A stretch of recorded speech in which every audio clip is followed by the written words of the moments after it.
Hello everyone, welcome back to my channel. তো আজকে আমি যাচ্ছি একটা বিয়ে বাড়িতে।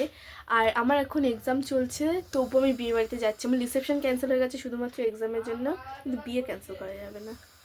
তো এখানে আমি পরছি একটা লাল, একদম টুসটুসে একটা লাল কালারের লেহেঙ্গা। আমি এখানে মেকআপ করতেও বসে পড়েছিলাম।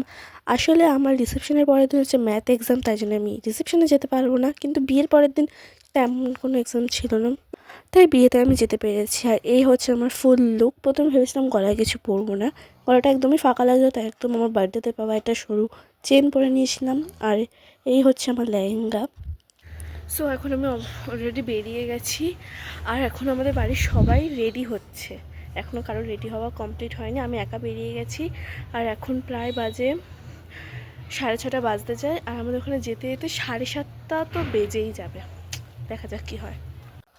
তারপর আমাদের গাড়িও চলে এসেছিলো, তাই আমরা গাড়িতে উঠে গেলাম। আমরা ভেবেছিলাম যে আমাদের 7টা থেকে 7:30টার মধ্যে আমরা পৌঁছে যাব, মিনিমাম 8টার আগে পৌঁছে যাব। কিন্তু আমাদের পৌঁছাতে পৌঁছাতে বেজে গেছিলো 9টা।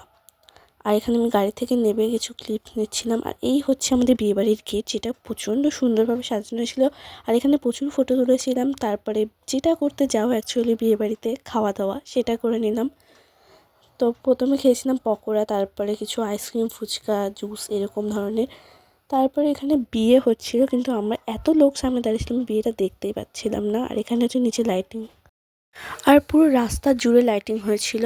আর এখানে সেল ফাটছিল কন্টিনিউয়াসলি, যতক্ষণ বিয়ে হয়েছে তার অনেকক্ষণ পর অবধি সেল ফেটেই যাচ্ছিল। তো পুরো বিয়ে দেখতে পারিনি, তো কী হয়েছে এই মুভমেন্টটা দেখবো না বিয়ে বাড়িতে এসে, তা তো হয় না। তো তারপর আমরা বিয়ে দেখে এসে বসে পড়লাম খেতে।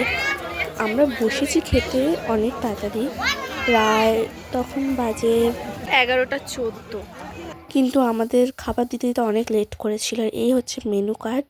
খেতে বসে ওয়েট করতে করতে দেখলাম যে আমাদের ব্রাইডরাও চলে এসেছে খেতে। তো ফার্স্টে আমাদের দিয়ে দিয়েছিল বাটার নান, আর এখানে পনিরের তরকারি। তো তারপরে সাদা ভাত আর মাছের তরকারি। আমি ভাত অল্প নিয়েছিলাম যাতে সব তরকারিগুলো খেতে পারি। আর তারপরে দিয়েছিল চিংড়ি মাছের মালাইকারি, যেটা আমি খেতে পারিনি, মাকে দিয়ে দিয়েছিলাম, কারণ আমি অনেক কিছুই টেস্ট করতে চেয়েছিলাম সব কিছু। তারপরে এটা হচ্ছে কলা পাতায় ভেটকি মাছের পাতুরি। এটা হচ্ছে খুবই ভালো খেতে হয়েছিল, কিন্তু সর্ষের ঝাঁঝটা একটু বেশি ছিল। এছাড়া এটা খুবই ভালো ছিল, আর এর মাছটা খুবই সফট। মাছটা যে এত সফট কী বলবো, প্রচণ্ড সফট ছিল এই মাছটা, আর ভীষণ টেস্টিও হয়েছিল। আর একদম মাছ পাতে এসে দিয়েছে স্যালাড। তারপর লাস্টে খাসির মাংস দিয়েছিল 2 পিস, কিন্তু আমি খাসির মাংস খেতে পারিনি, আর এত পেট ভর্তি ছিল। লাস্টে শুধু পাঁপড় খেয়ে শেষ করে দিয়েছি। আর আমরা অনেক কিছুই খাইনি, মিষ্টি চাটনিগুলো।